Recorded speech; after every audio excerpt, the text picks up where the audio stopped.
Sepanjang majlis berlangsung, cikgu akan mencatat L1.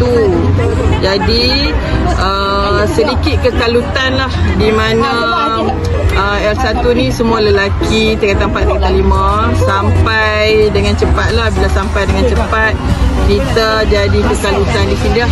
Walau bagaimanapun semuanya berjalan dengan lancar, di mana kita ambil number dan juga nombor mereka lah. So overall, okay. Apa perasaan cikgu sepanjang berlangsungnya majlis ini? Okey, persoalan saya daripada awal saja di masa permulaan memang orang kata budak kita memang padu. Saya follow, memang orang kata saya follow L2. So kira memang dia sangat laju, jarak dia tu sangat ada gap besar. Yang penting tak ada apa-apa yang kata benda yang tak diingini berlaku lah. Okey, yang kita takuti seperti macam ada anjing dan sebagainya. So benda tu dapat dielakkan. Alhamdulillah berjalan dengan lancar. Seperti mana yang boleh lihat, kita tengah tunggu semua tamatkan dari diorang. So, and then kita wrap up.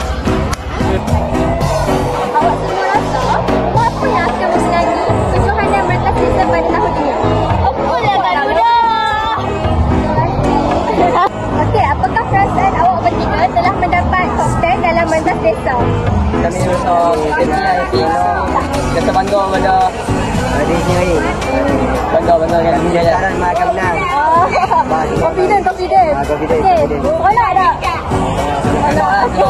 Banyak sikit. Banyak. Okey, thank you. Perasaan awak semua telah memenangi tempat pertama, kedua dan ketiga.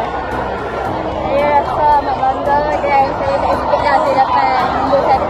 Walaupun saya training hard setiap pagi, setiap malam dengan coach saya.